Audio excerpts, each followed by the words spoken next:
Today I'm in quite a different setting. Today I am in Puglia, Italy, down in the heel of the boot in a beautiful old small town called Taviano. And it was here that I noticed where we're staying that we've got this beautiful example of what's called an allée. I'm sure many of you have seen something like this. Let me give it, its full glory there. Look at how beautiful that is.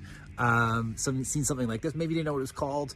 Maybe you didn't think about it much other than say, hey, that looks, it's really cool. It's certainly something that just naturally appeals to the human eye. There's a few different reasons for that, and it delivers on a few things that are, beyond just visuals that I'd like to maybe share with you so that you can look to maybe recreate this at home. It's totally possible. So in this case, as I said, we're in Puglia, Italy. So there's a few things that we may not be able to duplicate. This is set amongst a citrus grove. Like, how cool is that? For a kid from Canada to be able to look at, Seville orange trees making up this beautiful thing. It's pretty stunning. But as I said, we can do this at home following a few principles, and I want to share a few of those with you now in this space. So what is an allée? It is literally an alley of trees that generally lead to some visual focal point. So we need some sort of a pathway. We need an end that, sort of gives us the payoff. And we want this beautiful arching natural thing happening along the way. This isn't that long. This is like, I don't know, I want to say it's maybe like 15 meters, something like that. So, it doesn't need to be an entire country road leading up to, Down Abbey or something like that. It can just be in your backyard. Like, you could cut this in half. You could bring this all the way, this, whoops, terrible camera work. This could be 10 feet. Like, that's pretty good, right? That's pretty awesome. Again, you need that focal point, you need that path, and you need some stuff along the way. What are those things along the way that you need?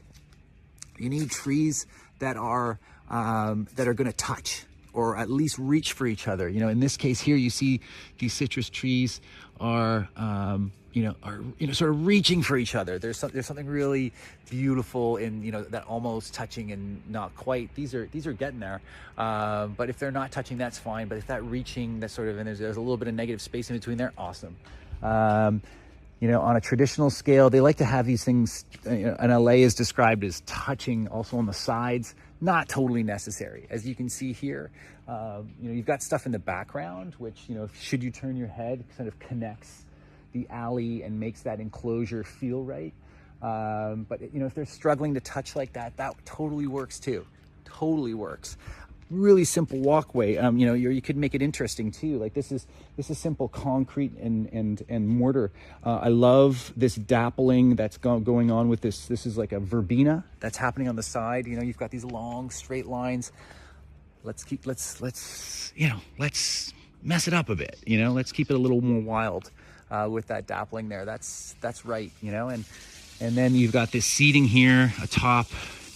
We've got looks like some custom stucco or plastered seating here that leans up against this beautiful old wall. Like, okay, so we don't have an old, Puglian farm wall to put something up against, but consider a foil, consider a contrast in the back there, and I think you can nail that, right? And that could be a couch, that could be a fire pit, so many things. You can see that happening, right? It's just, again, this is quite a oh, look at the sun.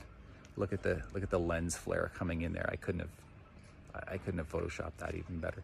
Anyways, like I said, we're lucky with the visuals we've got today.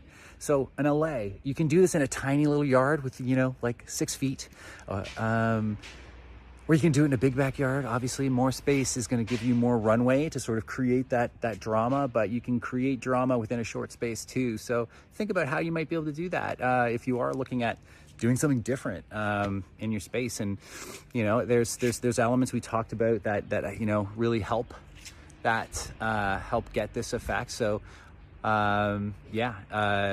hopefully this helps. Hopefully this gets you thinking about what you can do with your own spaces, and if you're still stuck, drop us a line. Thanks, have a good one.